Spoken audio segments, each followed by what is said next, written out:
Garis Gunara, cegah resistensi, gunakan antibiotik secara bijak.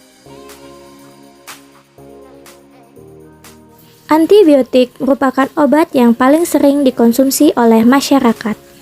Adapun contoh antibiotik yang kita gunakan yaitu azitromisin. Azitromisin termasuk golongan antibiotik makrolida.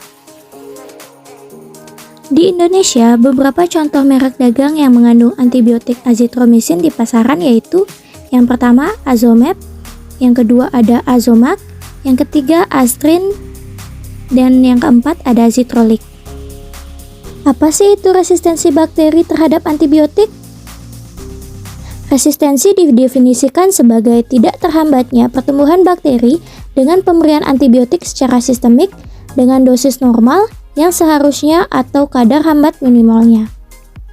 Intensitas penggunaan antibiotik yang relatif tinggi dapat menimbulkan berbagai permasalahan dan merupakan ancaman global bagi kesehatan, terutama resistensi bakteri terhadap antibiotik.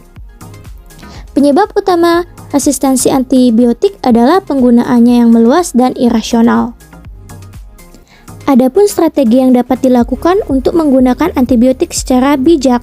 B yang pertama adalah beli antibiotik hanya dengan resep dokter. I yang kedua adalah ikuti petunjuk penggunaan antibiotik yang benar. J yang ketiga adalah jeli dan tanyakan kepada dokter atau apoteker tentang penggunaan dari antibiotik itu sendiri. A yang keempat, awasi penggunaan antibiotik di rumah. Dan K yang terakhir adalah konsultasikan ke dokter jika sakit lebih dari 3 hari. Selain itu, penggunaan antibiotik secara rasional dapat dilakukan untuk mencegah terjadinya resistensi bakteri terhadap antibiotik. Penggunaan antibiotik secara rasional dapat diartikan sebagai pemberian antibiotik yang tepat indikasi, tepat pasien, tepat obat, tepat dosis dan cara penggunaan, serta waspada terhadap efek samping antibiotik.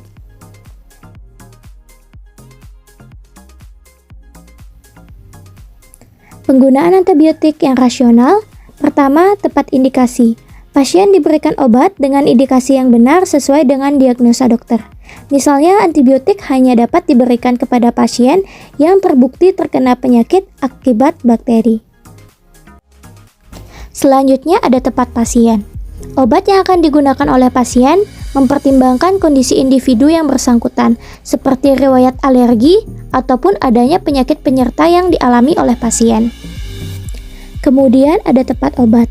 Pemilihan obat yang tepat dapat dipertimbangkan dari ketepatan kelas terapi dan jenis obat yang sesuai dengan diagnosis dokter. Selanjutnya ada tepat dosis dan durasi penggunaan. Dosis obat yang digunakan harus sesuai dengan range terapi dari obat tersebut.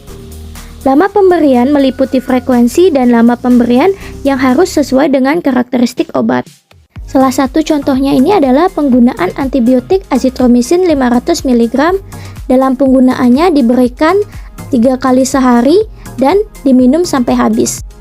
Agar terapi berhasil dan tidak terjadi resistensi, maka frekuensi dan lama pemberiannya harus tepat. Yang terakhir ada waspada efek samping. Pemberian obat potensial menimbulkan efek samping, yaitu efek yang tidak diinginkan yang timbul pada pemberian obat dengan dosis terapi. Terima kasih sudah menonton dan menyimak. Jangan lupa share ke teman-teman kamu ya.